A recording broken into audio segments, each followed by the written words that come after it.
আজি অচল হৈ পৰিল ONGCৰ নাজিৰাৰ লঘু যান বাহনৰ চলাচল। আজি ONGCৰ নাজিৰা লঘু যান বাহন চালক সন্থাৰ 48 ঘণ্টীয়া কৰ্মবিৰতি। নাজিৰা ONGC লঘু চালকসকলৰ অসম সম্পাদৰ মুখ্য কাৰ্যালয়ৰ প্ৰৱেশদ্বাৰৰ সন্মুখত অৱস্থান ধৰ্মঘট। ONGCত নতুনকৈ লঘু যান বাহনৰ নিবিদা সম্পন্ন হোৱাৰ পাছতে 372 জন চালক কৰ্মহীন হৈ পৰাৰ আশংকা দৃঢ় হৈ পৰিছে। পুৰণি চালকসকলকে পুনৰ গাড়ী চলোৱাত নিয়োগ কৰিবলৈ দাবী লঘু যান বাহন সন্থাৰ। 372 জন চালকৰ এই কৰ্মবিৰতিৰ পাছতে ONGCত অচল হৈ পৰিছে লঘু যান বাহন, লগতে কিছু গধুৰ যান বাহনৰ চলাচল। মানে আমাৰ ONGCয়ে প্ৰায় লঘু যান বাহনৰ যি নিবিদা তেখেতলোকে লটাৰী প্ৰক্ৰিয়া কৰি অলৰেডি আদায় কৰিছে। পুনৰ আমাৰ দাবী এটাই মানে আমাৰ পুনৰ যিখিনি আমাৰ মটৰ কাছৰ ল'ৰা আছে এই ল'ৰাখিনি পুনৰ সংস্থাপন পাব লাগে। এই সংস্থাপনৰ ক্ষেত্ৰত যেতিয়ালৈকে ONGCয়ে আমাক লিখিতভাৱে আমাক যেতিয়ালৈকে নিদিয়ে তেতিয়ালৈকে আমাৰ এই কৰ্মবিৰতিটো বৰ্তমান আমি 48 ঘণ্টা হাতত লৈছোঁ কাৰ্যসূচী। আগন্তুক দিনত যদি 48 ঘণ্টাৰ ভিতৰত যদি আমি ইয়াৰ কোনো ৰিজাল্ট নাপাওঁ তেতিয়াহ'লে এই অব্যাহত থাকিব অনিৰ্দিষ্ট কাললৈকে কৰ্মবিৰতিটো।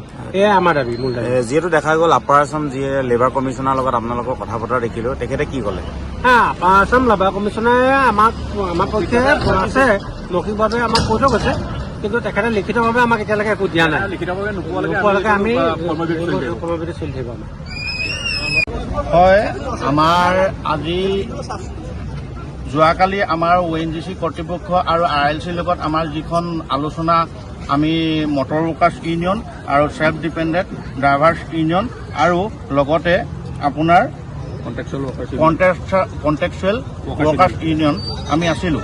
আমাৰ লগত আমাৰ যিসকল আমাৰ চালক সন্থা আছিলে, চালক সন্থাসকলৰ লগত আমাৰ ONGC কৰ্তৃপক্ষ আৰু লেবাৰ ইউনিয়নৰ যিজন শ্ৰম আয়ুক্ত আছিলে তেওঁৰ লগত মিলিত হৈ পেলাই আমি আলোচনাৰ মৰ্মে আমি আশা ৰাখিছিলোঁ যে ONGC কৰ্তৃপক্ষই আমাক সহায় সহযোগিতা কৰিব। কিন্তু তেওঁলোকে মৌখিক হিচাপে কৈছে যে সহায় সহযোগিতা কৰিম, কিন্তু আমি লিখিত হিচাপে বিচাৰিছিলোঁ। কাৰণ আমি আজি বহুদিনৰ পৰাই ইয়াত ONGC কৰ্তৃপক্ষক আমি সহায় সহযোগিতা কৰি আহিছোঁ। তেওঁলোকৰ ফুল্লি চিকিউৰিটি আমিয়ে লওঁ, আমিয়ে সকলো কথাতে সহায় সহযোগিতা কৰোঁ। আমি সহায় সহযোগিতা কৰি আগবাঢ়ি আহিছিলোঁ। তেওঁলোকে আমাক সহায় সহযোগিতা কৰিব বুলি ভাবিছিলোঁ, কিন্তু তেওঁলোকে মৌখিক হিচাপে আমাক কথাখিনি ক'লে যে আমি সহায় কৰিম। কিন্তু মৌখিক হিচাপে সহায় কৰিম বুলি কোৱাৰ স্বত্বেও আমি মানি লোৱা নাই। এই কাৰণত মানি লোৱা নাই, MMৰ যিজন মুখ্য প্ৰবঞ্চক তেওঁৱে সেই মিটিঙত নাই, ED মহোদয় নাই।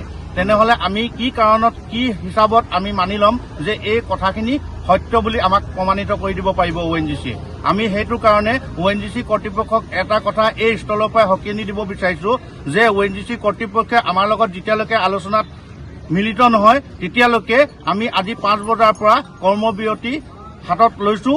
এই অনুষ্ঠান আমাৰ কৰ্মবিৰতি অনুষ্ঠানটো আমাৰ ONGC কৰ্তৃপক্ষই যেতিয়ালৈকে আমাৰ লগত আলোচনা নকৰে তেতিয়ালৈকে আমি অনাগত দিনলৈকে আমি আগবঢ়াই গৈ থাকিম বুলি আপোনালোকৰ মুখৰ আগত প্ৰতিশ্ৰুতি দিলোঁ। আৰু এই সুযোগতে আপোনালোকৰ সাংবাদিক কৰ্মীসকলক আমাৰ তিনিওখন সংগঠনৰ তৰফৰ পৰা আন্তৰিক অভিনন্দন জ্ঞাপন যাচিলোঁ।